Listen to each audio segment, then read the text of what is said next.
Hello, good evening, and welcome to tonight's version of the North Bank Summit, where indeed 3 is the magic number. After 3 sumptuous goals on Saturday, and tonight you've got 3 very sexy co-hosts, so everyone's a winner. I'll start. Somebody else here. Oh no, just you. How you doing, Liam? You all right? Yeah, not bad, mate. Not bad. Not a bad weekend, apart from the Liverpool tax. But apart from that, all good. Yeah. How's your head?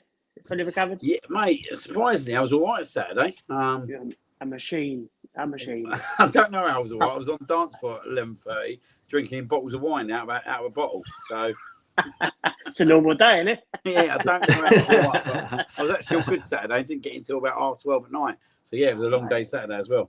Go on, Sam. And Andy, how you doing, mate? You all right? Good weekend? Yeah, really good, thank you. Yeah, my weekend wasn't quite as fulfilled as Liam, but it was good nevertheless. It was a nice one. Good stuff. We're all in a chipper mood, ladies and gentlemen, because obviously Saturday lunchtime, Nottingham Forest at home, and a nice, comfortable, very deserved, very well played 3-0 win.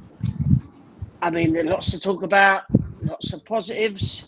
The only negative being Odegaard going off injured, Liam, but all the way through the team, I mean, you can pick through a number of players and you could argue about 5 or 6 of them could have been player of the match. Yeah, it was really comfortable, weren't it? Like, I got a bit agitated before the game because I kept hearing this thing about new manager bounce. I just look at our squad and I don't think we should be even considering new manager bounce anymore. Like, the squad's so complete and so strong. Okay, yeah, we might need a left winger. But not being funny, like Eze is an upgrade already, as you can see. Just that second goal alone, like Martinelli or Trossard, don't do that. And yeah, mate, it was, like you said, mate, it was a complete performance. It was a stroll in the park, really. And I think the biggest compliment I can give is I didn't think there was really anyone who naturally had a bad game whatsoever. I thought they all had really good games. The only one concern I'd still do have is when a ball goes behind Calafiori at left back.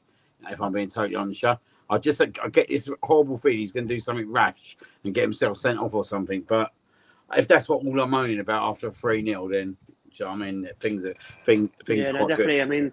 I mean, you see the team line up, Andy. I mean, I don't know if you're on the same group side, but the matter crying, Declan Rice isn't starting. Mikel Arteta, what are you doing? I was like, Mourinho's just scored a hat-trick in the week. He's got 4 goals in 2 games. And I was all for it. I'm not going to lie. I said, good luck to him, letting Rice have a little rest. You know, it's not as if he's not going to come on. And, well, Arteta was proved correct. I thought absolutely. Mourinho did it right. Absolutely.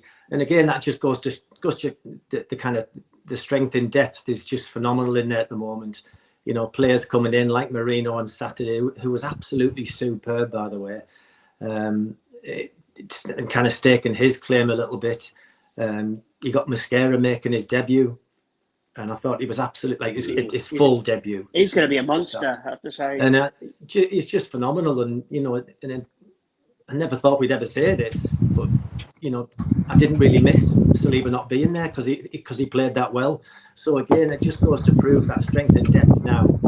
You know, players who are coming in know that if they do come in, they've got to perform. It's simple as that.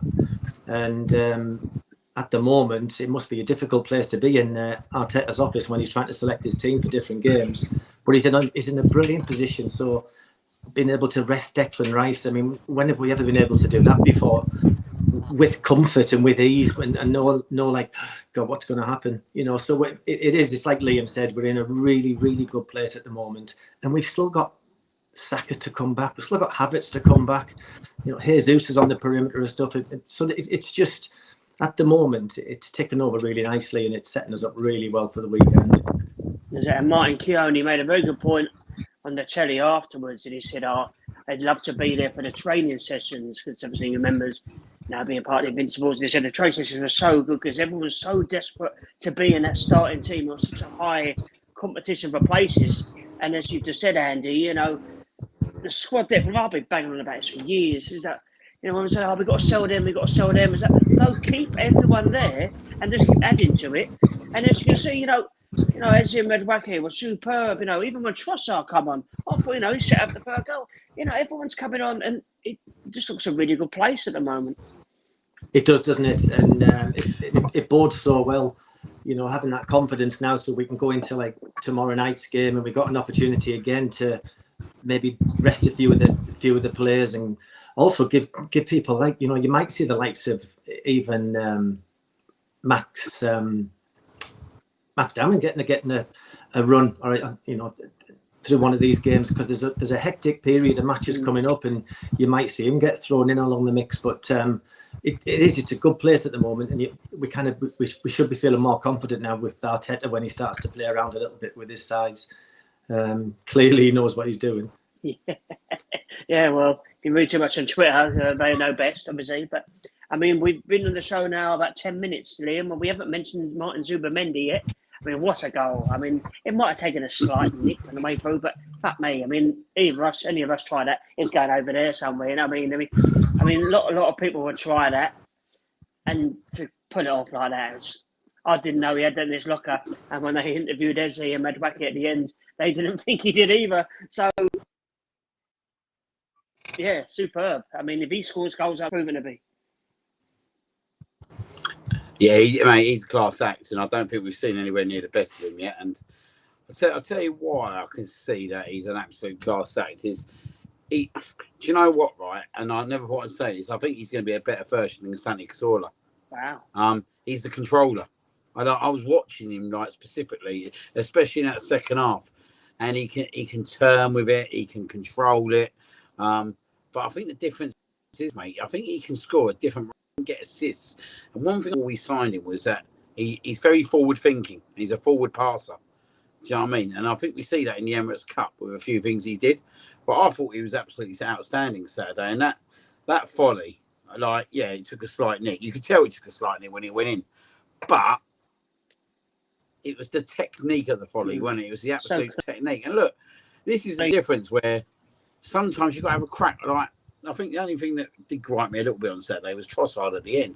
Just take a shot, man. Do you know what I mean? Like, what's the worst that's going to happen? It's either you're going to force the keeper into a save, you're going to score a goal, or he's going to block it.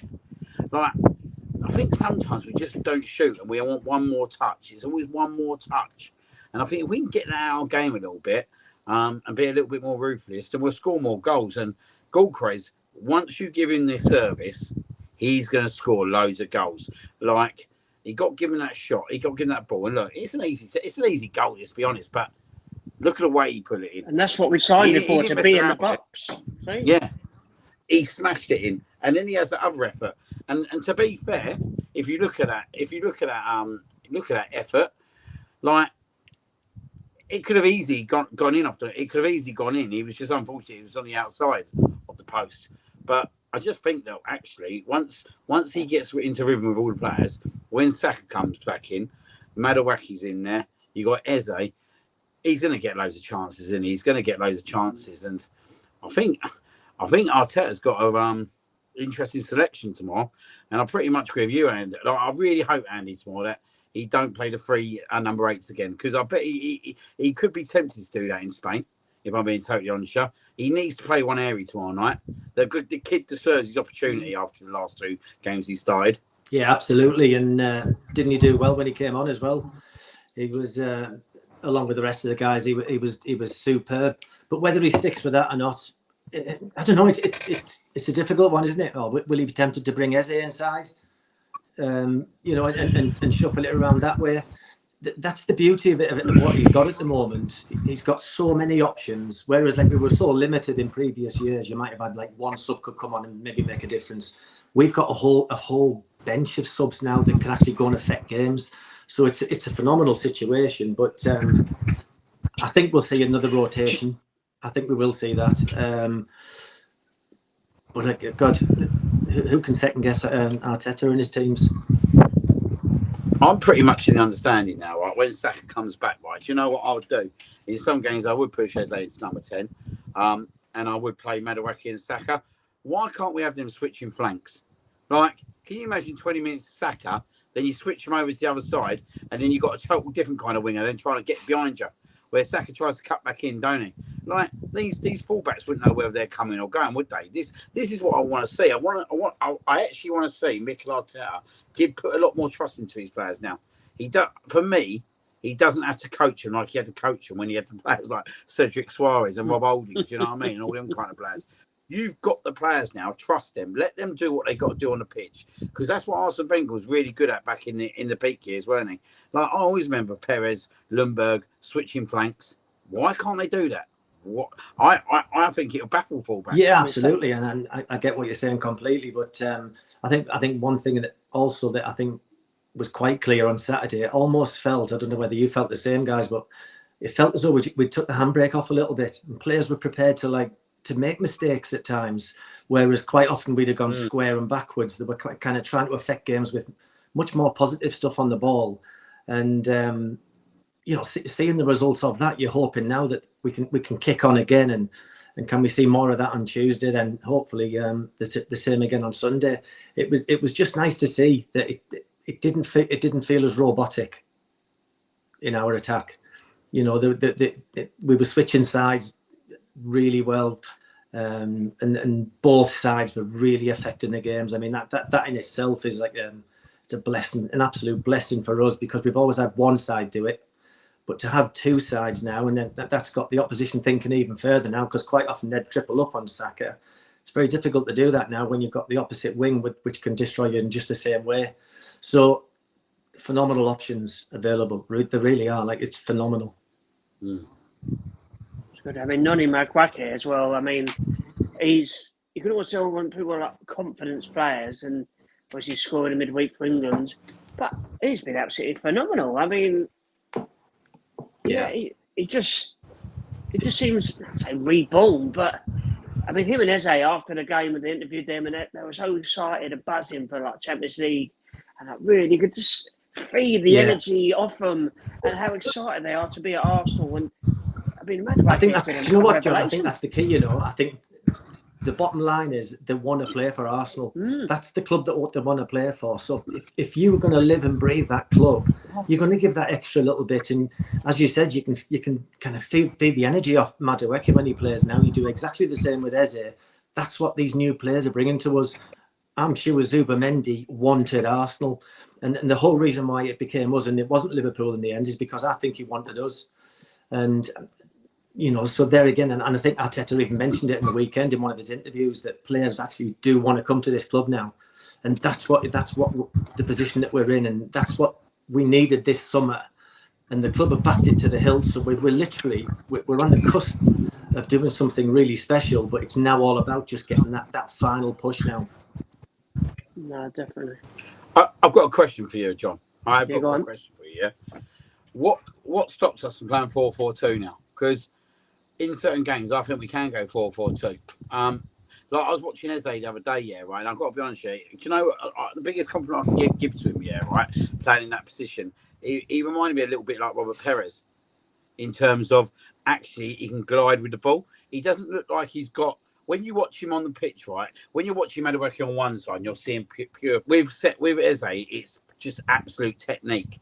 It's absolute technique, and I just feel we can conjure something out of nothing. And I'm just sitting there. Why can't we go 4-4-2 sometimes? What's stopping us going 4-4-2? Like when you've got two number 6, number 8s like Rice and Zubi or Mourinho, what's stopping Havertz playing up there with Gyökeres? Or even Marino. Yeah, no, you're right. Even Martinelli, Trossard. There's so many options. Even Gabriel Jesus when he comes back. I said it. It's just good now. We've got so many different options. There's so many formations he could play. I mean, he could even do 3 at the back and have the wing backs bombing forward. It's so much he can do. Saying earlier about how he could play instead of Odegaard tomorrow night, but there's a good chance he could well be out in the wing and Eze could be in the middle. It's just so nice to have options. It makes such a difference. You look at the bench and you just brilliant. Lewis Skelly's hardly played. It's just how good he was last year playing. Breakthrough playing all the time. He can hardly get a look in. It's crazy, absolutely crazy. But it's so good. We said we don't know who's going to play tomorrow. We don't even know who's going to play Sunday. But all of a sudden, he's got so many options. And everyone's having to second guess. And it's brilliant, absolutely brilliant.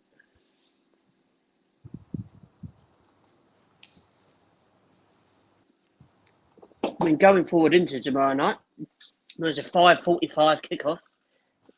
God bless UEFA. Great idea, that one. But I'll make sure all are done before that starts.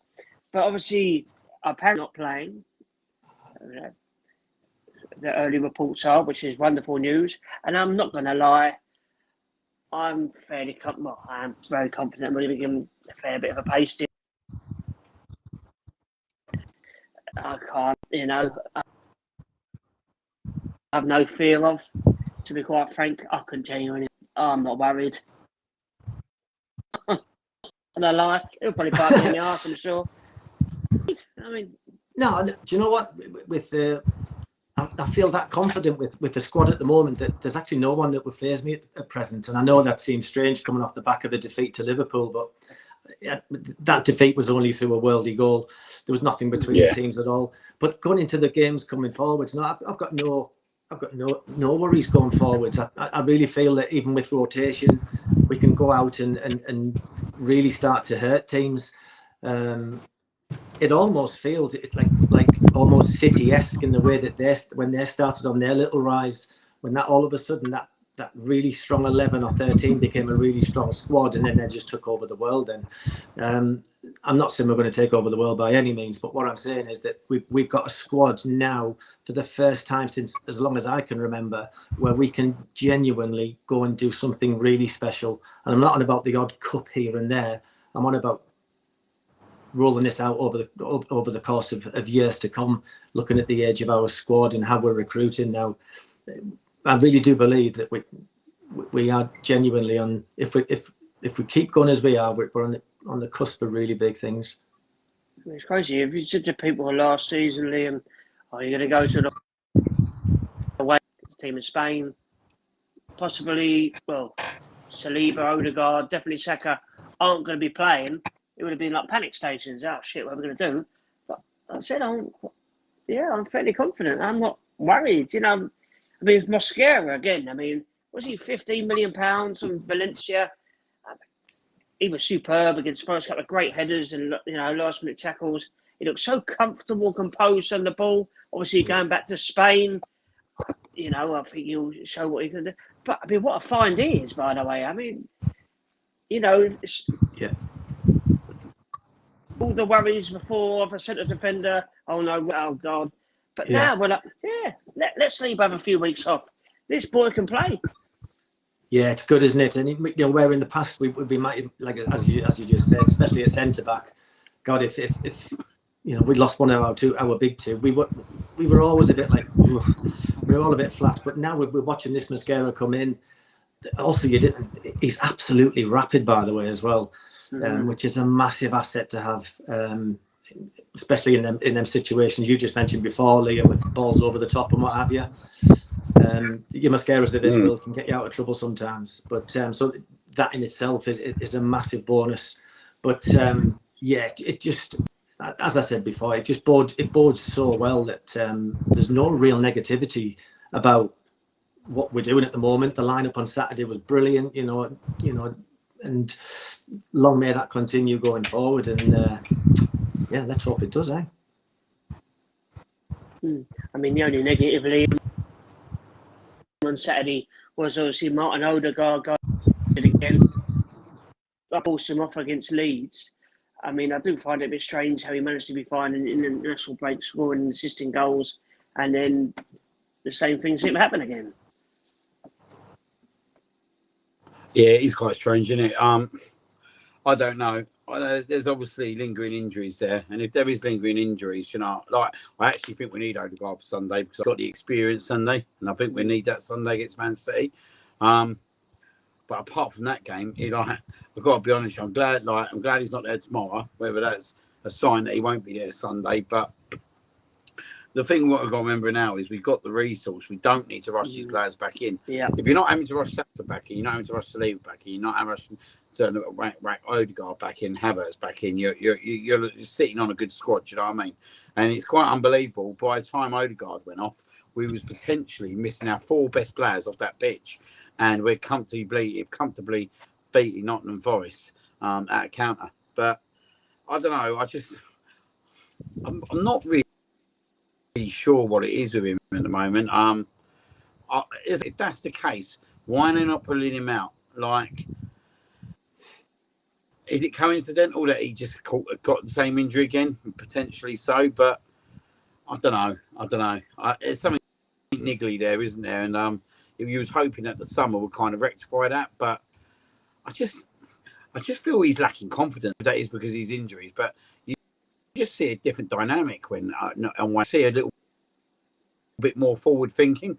Where I feel like Odegaard, he's lacked confidence in that final pass. You can see that he's lacking the confidence, but that's so strange though, because of the other night for Norway, he pinged this long old ball from Ireland, and he looked, full of confidence. So I think one thing I would say is on the Odegaard one is that I suppose if we think I don't know back, what it is at the moment with him.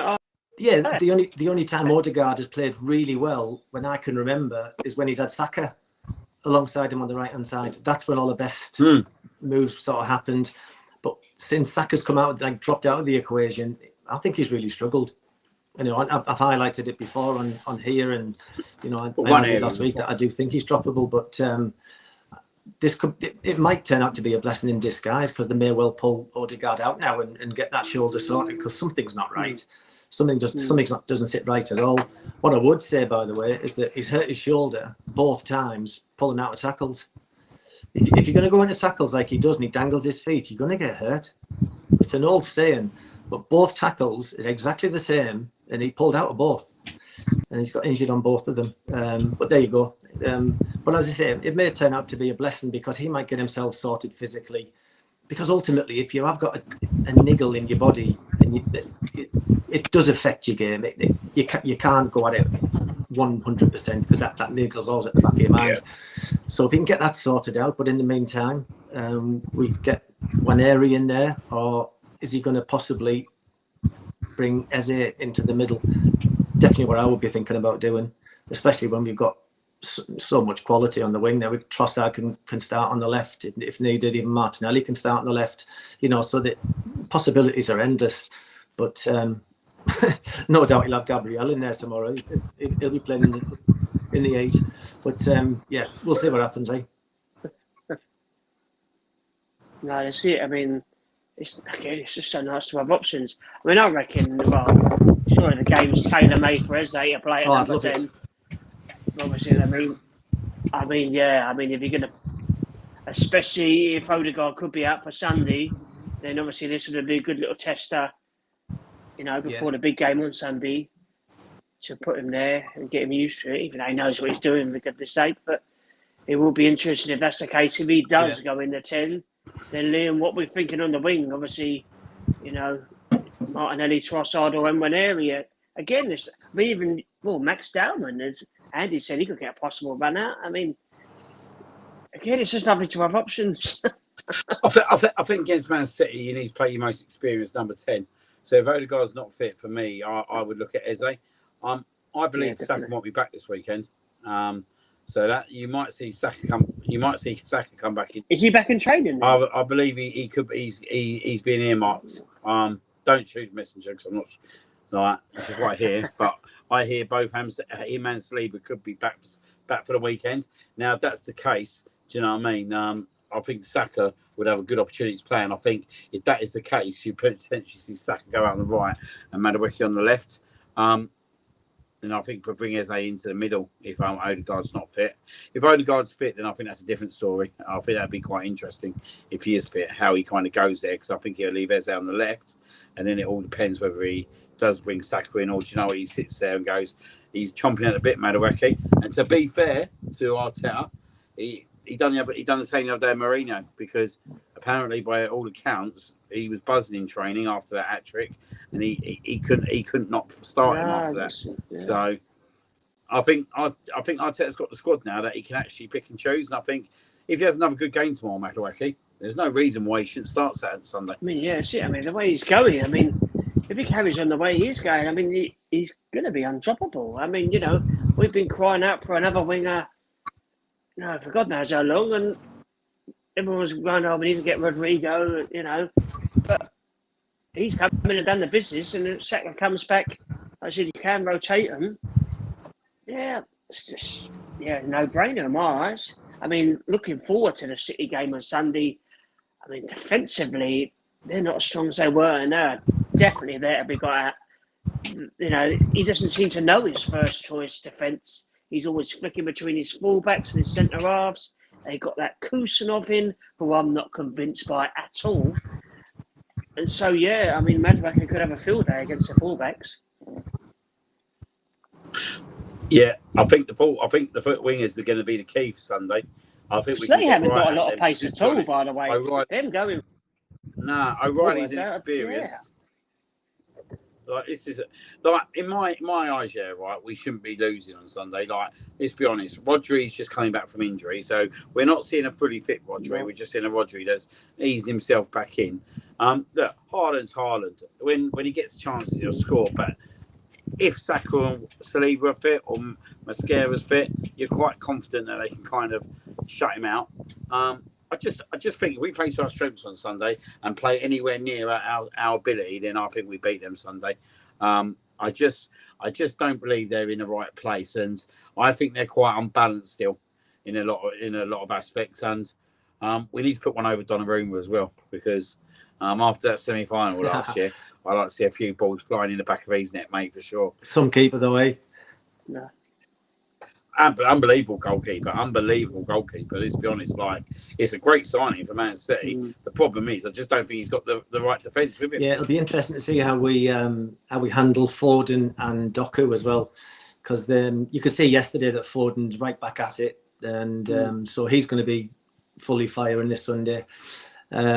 Doku was on fire. I mean, he just literally tore United apart. So there's another guy that we're going to have to be keeping our eyes on a little bit. But going back to what you said before about the match itself, I mean, I honestly really believe that we'll be too strong for them. I think we'll be too strong, too athletic across the pitch. For me, City are still a lovely team on the eye, you know, at times when they put the little moves together. But I think, as it's already been proven this season, I think they're there to be got at. And I think if we get right at them, we can give them a really tough match. And I mean, and as ever with the City Arsenal match, a lot of it will go down to Gabriel v Haaland. So it'll be interesting, that one. You know, I'm almost at a position now where if Saliba's not quite fit at the weekend, I'm not going into panic mode now, because I'm quite happy with Mascara that's in there. So. And I just think across the board, I just think we'll have a little bit too much. I really do. It's not very often we've said that about going to the Etihad and saying I think we'll turn them over. But I honestly fully believe that we'll do it. We're at home Sunday, we? Pardon? We're at home Sunday. I thought we're away. No, we're at home, aren't we? Yeah. No. Oh, is it at home? Yeah. Yeah, we're going to win 8-0. Yeah, buggers. You got the match. I'd say, well, even more so. Yeah. But same things apply ultimately, though. But I just think that we've just got a lot now in our locker. I think a lot of teams will look at our team sheet now and start thinking, geez, right, this is a tough all match, where that's not happened a lot through the years. But I don't think we're a team anyone likes to play at the moment. And interestingly as well, obviously we're playing tomorrow night at the bizarre time of 5:45, but they're not playing until Thursday night, I believe. So we'll be home and rested before they play again, which is. Well, that's a bit of fate, that, isn't it? Because last year we went to Atlanta on a Thursday night, and then went to the Etihad on a Sunday. Yeah. So actually, there you go. Let's see how you handle it. Everything levels out, and obviously we should look. But it's not an easy game, Napoli. Ain't Kevin De Bruyne there now? I'm playing well by all accounts. Yes, and and Rasmus Højlund, who scored the other day, by the way. That's going to be an interesting game. That won't be an easy game for them Yeah. on Thursday. They'll have to put effort in there Thursday. So actually, that's First kind of choice worked team out really out. well for us as well. Yeah, he won't be the But, rotate so much. Well, he's going to have to be careful, isn't he? Because they got burnt last year, not getting through the top 8, and they found Real Madrid in the qualifier. Yes. So he can't rest on his laurels, and he can't rest players because I just don't think he's in a situation that he can do that whatsoever. So I think it'd be quite interesting, and yeah, that's a big ask for them to play an 8 o'clock Thursday game and then travel to the Emirates on Sunday. Sadly, very much sadly, I say sadly, I'm on a plane at quarter past 5 on Sunday night. Oh, God, you never did another score. Oh, I can do that. I'll be cancelling that one. Oh, mate, I know. It's I wouldn't be able to do that. I wouldn't be able to cope. I'll be... I'm just hoping, chaps, that we win and there'll be some cigars out. Let's hope so, mate. You get off it. Yeah. Hopefully, I'll get to see the first half. Hopefully, Well, I don't know you never know, mate. It I'm might get trying to delayed. do it, but- You never know. Well, that's what I'm That'll praying. be You'll be perfect. the only one celebrating. I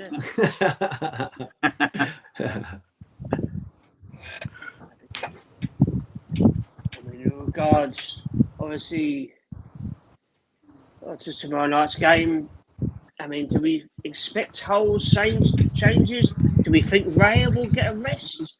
I mean, obviously, Kepa has now. I mean, first Champions League, do you think he'll pick the strongest side and then hope that we go a couple of goals early on and then start taking people off? Because obviously, he will have an eye on Man City. He's not as strong as they used to be, but again, it's still a big test. And obviously, well, as we said last week, if Arsenal don't win, it's the end of the world. So the pressure is on us to keep winning. So how does he play it tomorrow night? I mean, I would personally think go as strong as you can, go a couple of goals like I did Saturday, then start taking people off after 2-0 and just giving people a rest. I mean, I presume Rice will start. I can't imagine him sitting on the bench 2 games in a row. Yeah, I think you're right. I think you're right. I think there might be you might get a few changes. There certainly won't be wholesale changes. I'd be really surprised if it was like 8 people out and other people starting, because we are at the start of the season still. But ultimately, it is an opportunity to maybe just sort of say 1 or 2. You might have Timber, for instance, might just drop to the bench. He's had a rough couple of years. He's got to start a game soon, I would have thought. We need to protect him because I can't think of anybody else in the world at the moment that's better at right back than him. He's an absolute beast. He's so good. 35 million pounds, by the way. It's a steal. It's an absolute steal, isn't it? Yeah, he's just an absolute beast. I was saying to my son on Saturday when we were watching the game that he's one of them players that if you were playing against him, you'd be like, oh God, he's just he's at me all the time. He'd just be horrible. He'd be horrible to play against. He's just at you the whole time, and a pest. And then as soon as he wins the ball back, he's got the presence of mind and the calmness to start us playing. He's just an absolute, what a right back. I can't, honestly, in world football now, there can't be many better. I wouldn't swap our defence with anybody. Yeah, but it is an opportunity to rest a few. Calafiori, for instance, might come off. You might see Hincapi maybe getting a run. I keep forgetting we've got him. Yeah, I know it's crazy, isn't it? But I think for the most part, I think we'll see a pretty normal-ish team. Will play tomorrow. Maybe with 1 or 2 changes, I think. I think it's quite interesting, isn't it? Like when you talk about Timber, sometimes he goes under the radar, which is incredible. Because I remember when I first see him when he first signed the Man City in the Forest first half before he got injured. Like I was absolutely wowed by him, like watching him, because how good he was.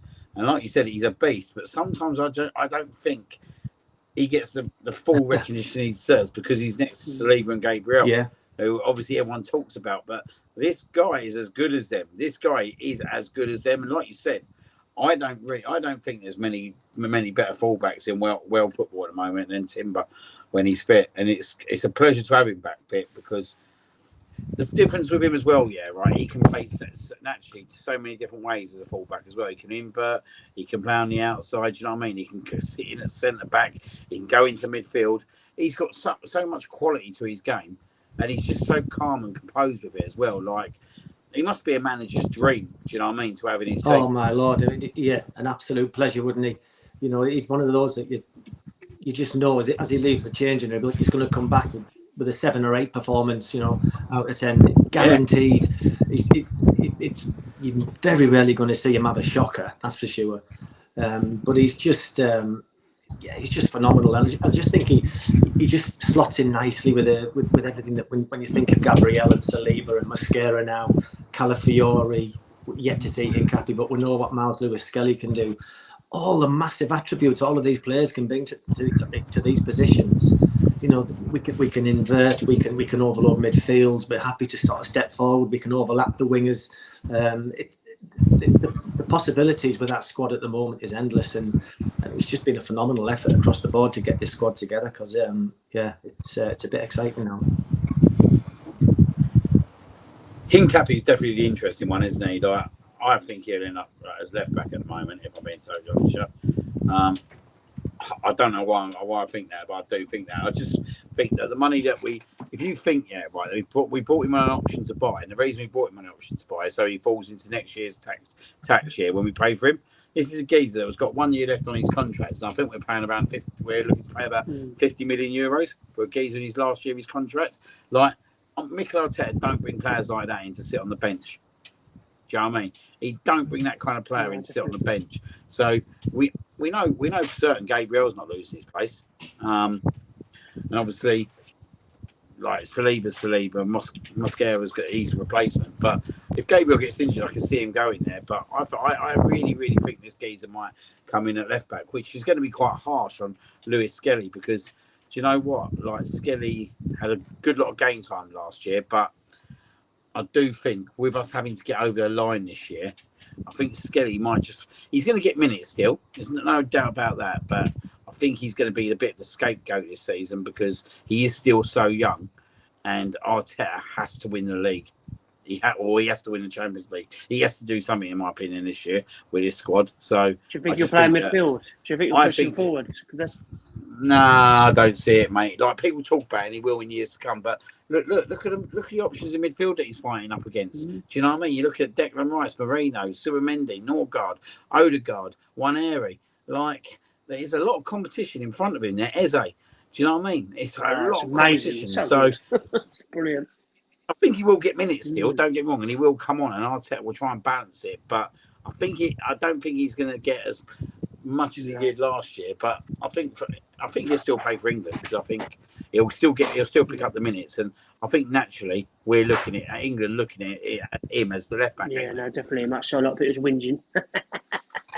Yeah, good luck to him. I mean, you mentioned a player there, Liam, we haven't really seen much because he's been injured, but I believe he's in the squad and travelled. Christian Norgard. I mean, it's a possibility he could play tomorrow. You know, it's not just signing to leaving him on the bench. And, you know, he could give the others a rest before Sunday. And again, it's just lovely to have options. I don't know if I can keep saying it. Yeah. It's so great to have not fully fit squad, but there's so many different options. We haven't had this for ages. It's just so nice. Yeah, that's the big thing now for me. It's not just the fact that we've just got a few people on the bench that we can bring on because they're playing positions.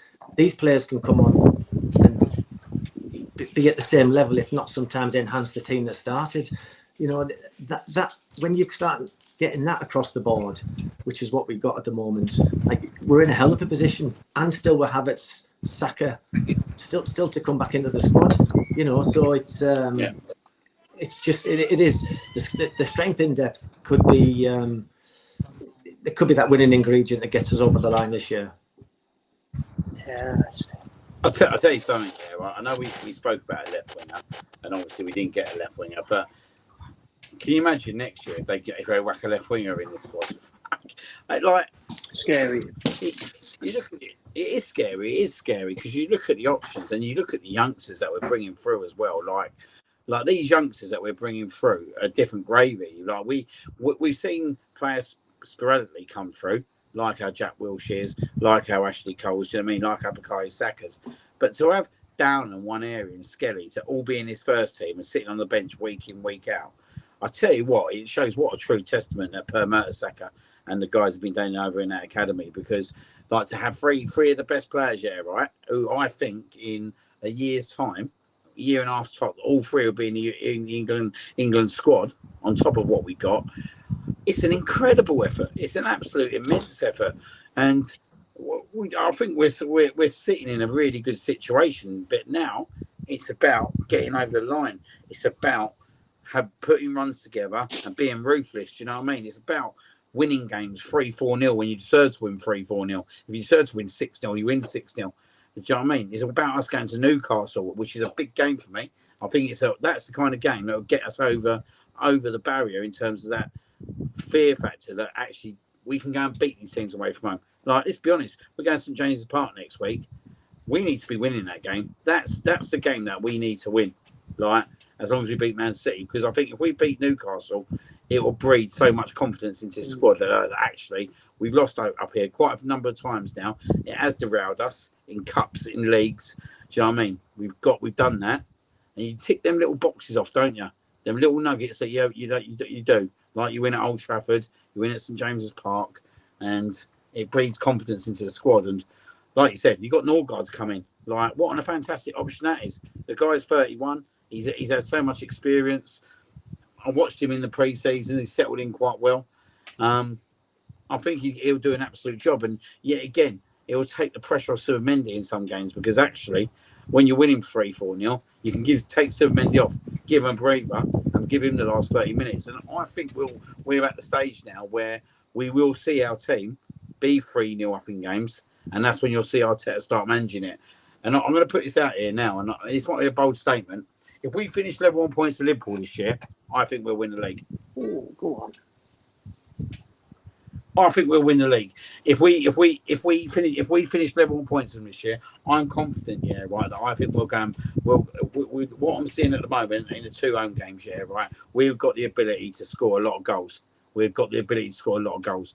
Yeah, they have got the ability to score a lot of goals, but I think we can score more goals than them. And I think this league could come down to goal difference. There's something not right there with Liverpool as well. It sounds stupid to say after they've won 4 games, but if you think the Bournemouth game, last minute goal, yesterday, ridiculously last minute goal, Newcastle, ridiculously last minute goal, our game, late goal.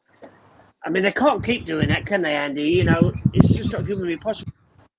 But they're picking at straws. But Salah, all 4 games, has looked very average. There's something not right there. He just doesn't look very happy. He doesn't look Isaac. Ekatike started off all right. But now they've signed Isaac. He must have the ump. I don't want to hear this rotation. If they've signed him, he's thinking he's going to be their main striker. Isaac, well, all of a sudden he's injured. Yeah, I just don't know. They were very lucky yesterday. I mean, Burnley tried. There's only 2 bits of stupidity that cost them the game.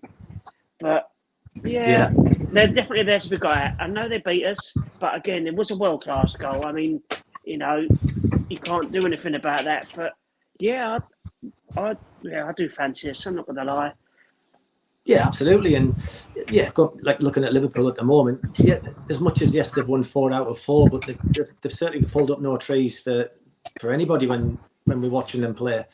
I suppose there's 2 ways to look at it. Is that because they're a new team getting used to each other, and are they going to start to explode soon? Or is it actually a team that's actually not stagnated, and I found it really strange that when I heard Salah getting interviewed in the summer and talking about that he thinks that Arsenal are the favourites to win the league because they've been together for 5 or 6 years and what have you. And I just think, you just won the league. And I thought it was a strange old comment, but it's up to us now, isn't it? I mean, we can talk about all the other teams. It's all about us now. It appears the bounce back from Liverpool was just as we'd hoped, and let's just hope we can go into tomorrow night's game, continue the run now. Let's go on another massive now run of games where hopefully we're winning 98%, 99% of them. Let's get on a proper run now, and that building the run builds confidence. It breeds confidence, which flows through the club. I think we'll start to see us flourish more in games when that confidence comes. you know, Saka still to come back. Havertz is an option to come back. There's just it is a pretty exciting time at the moment. But we've just got to get on this run now. Let's get on a run and power up the league and just get ourselves through the Champions League to the important parts. Definitely. I mean, Lee, we were so close to winning the Champions League last year. I mean, I don't know about you, but if we'd had a fully fit team, I think we probably would have won it. I mean, it's easy to say, I know, but you think of all the players. I mean, I think BX Gunnar, BX Gunnar, added it earlier, said he can't believe the quality of the squad now. I mean, surely, if everyone stays fit, we're going to take a bit of stopping. I know there's a few other teams that are going to fancy their chances, but yeah, I'm fairly confident we're going to go far again. I'll be honest with you, mate. I just can't see us losing games at the moment, like with this squad, and when you get everyone back. And people might sit there and go, "Yeah, there they go again, shutting their mouths off." But when you look at the talent, mate, me, and I know we was pretty much, weren't we, Andy? That Eze was the key piece to bring in, like all summer long, and he was the key piece to bring in because he brings something totally different, and he brings the swagger into this team. And I think sometimes we've not had that swagger. Like Saka's a great player, but sometimes I don't even think he uses the swagger that I think Eze can bring into the team. And I just think, right, that this squad, if it's fully fit, how do you stop it? How do you stop it? I just don't think you can stop it. I think the defence is too strong. Like Andy's already spoke about Timber. We spoke about the defence. Do you know what I mean? The left backs now, we've got different options. The midfield, like we spoke about, and we're not back across the fair. Can't be on the price 3-0. Oh, Chops. There was good players in that team. I was back On Saturday, and we made them bang average. So we just got to continue, mate. We just got to continue and take the games. But I just don't see us losing games anymore. I just don't see, even away from home. I just don't see us not being as. There's too much talent in there, and especially when you get Saka back, who will finish chances, will score goals. Mate, honestly, I think we'll be too good. I think we'll be too good for 99% of this league. I think it all. No, it's got. He's off. I just want to apologise. If we do lose tomorrow night, do not blame us. It's not our fault. Because, I mean, as well, we haven't even mentioned him really. Obviously, I'm looking forward to seeing Big Victor in the Champions League for us because he was very good for Sporting Lisbon last year. Obviously, scored a hat-trick against Man City. He gave Saliba and Gabriel a run around, and it was interesting to see if we tried anything different away from home with him. Because obviously, there was a lot of whacking the ball out, and he was just running from deep and just running into scoring. Yeah. But yeah, I'm looking forward to seeing him. Definitely, and I think you could see again a bit more on Saturday. There was more link-up play with him. There was players. We looked like we were more used to him playing for us. Yes. I think ultimately, though, I mean, the expectation on him is so high from us as Arsenal fans and stuff. But we have to remember that he's almost going to become like our Haaland in as much as that. I'm not saying he's going to score goals like Haaland, but hopefully he does. But ultimately, he won't have many touches of the ball quite often through build-ups. It'll be about manoeuvring the ball into positions where we can get the ball whipped into the areas where he likes to feed off. You might not see him involved in the games as much as maybe other players have done in the past. He'll just be he'll be there, and he'll always be a pain to defenders and what have you. Is there a volcano where Liam is? Tell you what, all right, mate, this is awful out here tonight. It was very windy. Jesus. When I was out and about on my round, it was been windy, and especially down this part of the world, Andy, being very windy. Not so wet, but yeah. Not up here, John. It's beautiful. It's about, was it 35 degrees or 40 degrees here at the moment, as usual? I know you're lying. Yeah. It's like it's Baltic. It's just windy. It's not really cold. But yeah, Brian Liam's outside, and yeah, he's got a full blown. I'm fighting it tonight, mate. I'm fighting it. But I think only a few minutes to go. You can go in the ball. Sorry? I think what will be interesting this year, is to see how we do go. Like Liam just mentioned it before, going to St James's Park, because that's been a place that we've caved the last 2 seasons. Absolutely caved under the pressure. And the performances we put in were just inept. They were just pitiful, really. Yes. So we've got some big game players here now, and it'll be interesting to see what that atmosphere, will it crush us like it's done in the past, or are we going to stand up to it and go there and turn them over? Because that's when you really you really stake your claim then. Going to one of the pretenders in their own backyard, especially up there, because I know what it's like, and then laying your marker, doing them in their own backyard, and then off we go, rather than go there, just fold under the pressure. But I'm going back to what we've been saying already, but there's a different belief in this squad, and I'd like to think that when we go to St James's, we stand up to all of that, because the Geordies think that that's what's going to beat us, that they'll go and make a big loud noise and sing the loud songs and put pressure on referees and stuff. But it's about us going up there and dealing with all of that, and then our big players, especially our Ezes, who we've been crying for, the ones that can make that little bit of difference in the games when it can go either way. We've not had that other than Saka in the past, really, or the odd worldie from Declan Rice. But we've got Eze now to unlock, and these are the games he's being brought in for. So it'll be really interesting to see how he does for us going forward. I mean, Newcastle will be a slightly different proposition. Obviously, no Isak, and they signed that big German May. Yeah.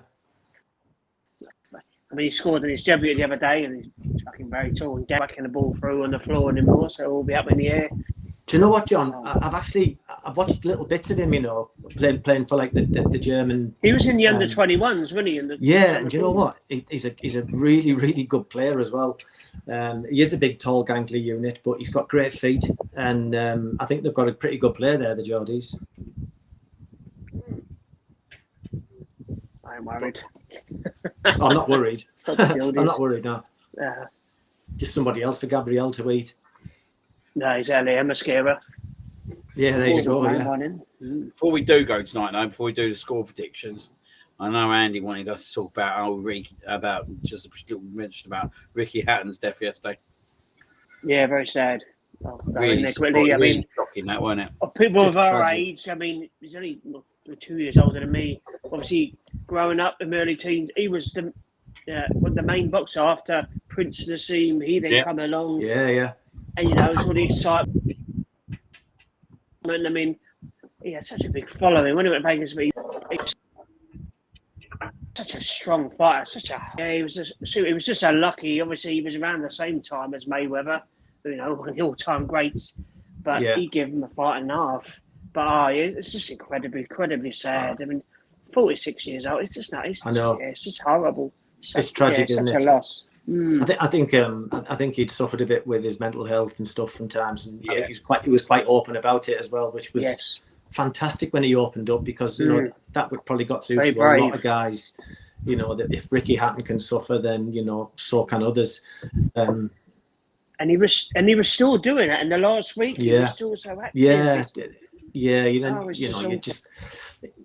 He was one of them people that he lifted a country for a brief spell when he fought Kostyantzu. I mean, that night was just the most incredible night. I mean, we were just sat in a house watching the boxing, but it's all everybody talked about, and that was Ricky Hatton.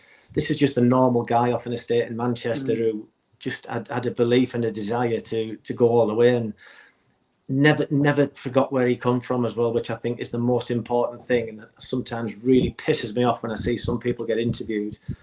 He never forgot his roots. He was always a man of the people, and I think that term gets bandied around a lot, but he genuinely was a man of the people, and I think that's why it's probably hit everybody a lot harder than maybe others as well. So yeah, an absolute tragedy at 46. And it's affected so many people. All the lovely messages that we're seeing flash up on there. It's just, like I said, it's just a big shock, Liam, wasn't it? It's just from all the greats, Frank Bruno and Chris Kamara. I've seen a few today. Just how lovely he was, and just what a salt of the earth, so down to earth. I've seen a couple of funny videos. He's just such a nice fella. Yeah, it really shocked me, mate, if I'm being totally honest. Like, I knew he was struggling with a few aspects, but like, this is a guy that I probably grew up in my 20s and 30s, watching this guy box, staying up till 5 a.m. to watch him fight Mayweather, the likes of that. Like, the guy was an absolute ox, mate. That's the key word I can use him is an ox. He was just a fighter that give absolute everything to the cause. And look, let's be honest, Floyd Mayweather has been pound for pound the best boxer probably ever. But he still stood up to him. Do you know what I mean? Pacquiao, he still stuck up to him. We've lost not just an absolute great, but a gentleman as well. And it's so sad to see someone that you grow up and you do kind of idolise them, don't you? Because you're staying up till 5 a.m, mate. You're making different life decisions to watch this guy box, and he was a terrific boxer. Like, I go around and say he's probably one of my favourite boxers, or English boxers, if I'm being totally honest. When I sit there and think about it, I think he's definitely my top 3 favourite boxers that I've seen since I've been alive. That I've really enjoyed. Who are your other 2? I think definitely him. I'll be honest, I didn't like him, but I think he was an incredible boxer, Cole Froch. Like, he was an incredible boxer. Do you know what I mean? He didn't get beaten. I did like Anthony Joshua up to a while, but I think he's totally lost it as well, which is totally a shame. I've never really been a fan of the Gypsy King personally. I've grown to like him a little bit more over the last couple of years. But yeah, I'd probably say Joshua Hatton, and I think Froch has got to go out there just for what he did. He was an absolute incredible boxer. I'll tell you what I did like as well back in the day, Prince Nazim, until he lost his form, and he totally went off the rails as well, didn't he? Yes. Like he brought entertainment to boxing, that guy. Oh, how can I forget Nigel Benn as well? Nigel Benn, he's definitely in my top 3. Nigel Benn. Take Froch out, I think Ben. You ever mentioned Chris Eubank. You ever mentioned my favourite? When Michael Watson was about as well. Michael Watson, yeah, him as well. Yeah, I wasn't a Eubank fan. I've never been a Eubank fan. Don't get me wrong; they both can box absolutely incredibly well. But when Watson and Ben were fighting him, obviously I wanted both them to win. Yeah, that one, Michael Watson, isn't it? Do you know, I was dead lucky actually, because Michael Watson came into Highbury a few times getting a bit of physio in there, and I met him once actually. One Friday when I was cleaning the changing rooms, I met him. Proper nice guy. That's a total shame. Yeah, absolutely tragic. Yeah. I was quite close to someone about 10, 15 years ago, and he was just starting professional. He'd done a couple of fights. I went and watched him down the York Hall. They used to have Christmas with him and everything, and he was sparring, and he got caught with one, changed his whole life. Yeah. He was in intensive care for like 2 years, so it shows you the other side of boxing and how dangerous it can be. Fucking brutal, mate. Absolutely it's so sad. When I see him now, it's so sad. I still talk to him now and again, but he's not the person that obviously I grew up that we was growing up with. But it just was so upsetting, because that's the other side of boxing, isn't it? That's the risk. Incredibly tough. Sadly, they know that. Do you know what I mean? But there is a massive risk within boxing that you can go into a ring and potentially you might not come out the other side, if I'm being totally honest. Yeah. What a podcast this is, by the way. Yeah. We can chat about any sport. Talking about that, I don't know if anyone follows cricket, but BBC One at the moment, Andrew Flintoff's Field of Dreams. So everyone gets a chance to watch that. It's absolutely incredible TV. Freddie Flintoff is just an amazing human being. What he's doing, taking cricket to the inner cities and setting up kids. It's brilliant. It's on BBC One. All the series are on iPlayer, but it's outstanding TV. Was that filmed after his injury?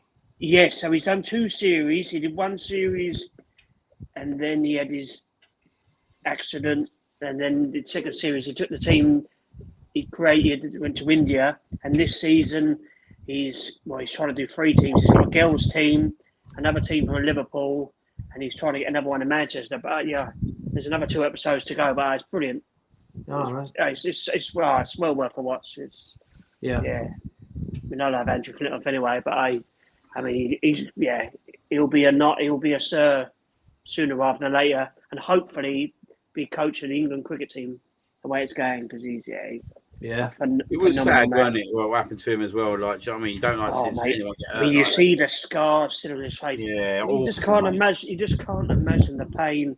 I mean, it's like I trap my finger in the letterbox in there and working. Oh, that hurts. But it's just like he's had his face scraped along the floor like 80 miles an hour, an open top car. You just can't imagine. He said, you just can't. Truly inspirational. What does he talk about that? Yeah, he did. There was a Disney documentary he did about an hour and a half and about the life of him, and it focused a lot on that and showed a few pictures. And I mean, he's so lucky to come out the other side. And he said, he still has nightmares and depression over it. Yeah, very, very lucky to survive, really. Yeah. Andrew, Sam Watson versus Europe, best boxing match ever. It would have been replayed forever if it had not been the outcome. Phenomenal boxing. They were. Let's be fair. They were incredible boxers, weren't they? The 3 of them. Nigel Benn, when he fought that, was it Gerard McLennan? Yeah. Poor sod died, didn't he? If I remember right. I like Lennox Lewis as well. I did like Lennox Lewis. I love Big Frank. Died, no one's mentioned Big Frank. No, did he not die? That's good news then. I don't think he died. No, but I think similar to Michael Watson, like his brain injury is that severe that he needs support the rest of his life. Oh, bless him. Yeah. Brutal sport. Brutal. You can take old actually there you go, you can take old Joshua out now. Put Lennox Lewis in. Yeah. Absolutely. Definitely gotta have Lennox in there, mate. Yeah, he was amazing. Lennox technically he's Canadian, so And Ben, I'll have Ben in there. No, I'm not having it, mate. Super Frank number 1 for me. Fred Rosecki was Canadian. He didn't win the Wimbledon. But he did support Arsenal, so we let him off. There you go. Right, getting back to football. Right, we'll do a few predictions. We'll start with the Bilbao game. I'm going to go 3-0 to Arsenal. Andy? I think we'll win, and I think it'll be a comfortable win. And I'm going to go for something. I'm going to go for 4-1. I think Bilbao might score. Love that. And Liam? I'm going to go 3-1 Arsenal. I think we might concede. Lovely. I think it could be anything, to be fair, but I do think they will be too strong for them, and I think we'll put a proper stamp down in Europe already in terms of how we're going to march on this year. And I think there's a bit of fire in there as well, isn't there, after the Paris game? So I think this year we're going to want to make some wrongs right. Do you know what I would love as well, chaps? Do you know what else I'd love? You might think I'm being stupid, but I'll take Liverpool over 2 legs. I'd love to get Liverpool over 2 legs in the quarters or semis. That's also beat them, yeah. Oh no, I think we beat them over 2 legs, mate. I think we beat them over 2 legs. My other half disagrees. Who? Yeah. My other half disagrees. That's why I'm talking to you, Andy, because you're agreeing, right? Tell her to leave. She's Liverpool fan. She's Liverpool. We're all in trouble now. Yeah.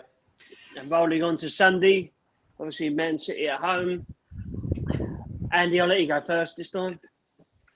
Is it definitely at home? Yes, I'll give my ticket away. I'm going to go for Rosie. Wash your mouth out. 2-0. Is it Rosie the Rangers fan? Yeah, she'll never put an Arsenal win, mate. She can't talk. They're fucking shit, right? even Duns United are doing better than them. I tell you what, Sutton United ain't no, mate. Are they doing? They're in a relegation dogfight. Oh, are they? Oh, God. Sorry, Andy, what did you say for Man City? 2-0. 2-0, I think. I'll tell you that. I'm going to go 4-1 Arsenal. I'm gonna go. Yeah. I'm gonna hope we're 2-0 at half time at least, so I can have an easy flight. Yeah. I'm gonna go 3-1 Arsenal. Lovely. I'm sure you can get them to the pilot and get them a check to score. Mate, apparently someone said to me, you can British Airways, you can get in there, but then someone told me you can't do it for short flights. So, Well, some flights now they have Wi-Fi. And you can get that. I don't know. 4-2 City. Oh, Stacey Kirkby. I don't know who you are, but Stacey Kirby's thrown a few rods in. yeah. That's the other half. Oh, Do us a favour, just delete and block that psychopath. She's a nutter. Get her out. I've got to be honest, Shuffle. That's a random one to pop in. What is that? Yeah. There's always one, isn't there? Absolutely. Yeah. What about you, John? What did you say? 4-1. 4-1. Yeah. Ever the optimist. Well, I said, but in the last few years, I used to be terrified of playing Man City, but obviously we smashed them 5-1 last year, and we got very unlucky to draw. Yeah, I just don't think they have the fear factor anymore. Some of the game yesterday, I mean, Man United are absolutely dreadful. Like, truly, truly shit. But Man City, it was easy for them. I just don't see. Yeah, that doesn't really scare me. I mean, Haaland's obviously a beast. But we can cut off the supply, and if they're still playing the likes of Bernardo Silva, he's getting. I'm not worried. Yes, Andrew's quite right there. I am in trouble when this is over. Thanks, Andrew. And you're sleeping outside tonight. You're definitely going to be in trouble. You're definitely going to be in trouble now. Because I'm on my way around yours now, Andrew. I'll stay in yours tonight. Because you know what you've made, Stacey? You just made the list.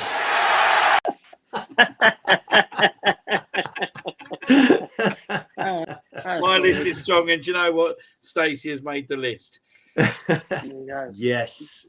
Never ending list. No, that list is massive, mate. And actually, every single person who's on that list, you'll see, right? Yeah. He's on there. So get in there. You're on the list. Get on there. Gunner Nick's on it about 12 times already. So if anyone can catch him, then you're doing well.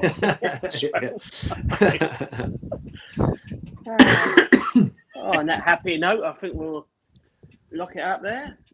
Yeah, I think we need to, mate. I think I'm going to fly away. Liam blows away, yeah. All right. Well, thank you very much, guys, for coming on. Thank you, everybody, for all your comments and stupid predictions and everything. Yeah, hopefully Liam, you don't blow away. Have a lovely time in Ibiza next week. Next week, me and Andy are joined by two very sexy people, Carl and Liam, a different Liam. So, my God. Yeah. It'd be a sexy four-way, Is it a not podcast three-way. or only fans? Liam would be out living... Oh, whatever you... Well, we've stuffed Man City, mate. It can be whatever you want. That's all right, then. All right, good night, everyone, anyway. Nice seeing you guys. Thank you very much, and much love. Here's to two hopefully Bye. big wins for Arsenal a week. See you later on.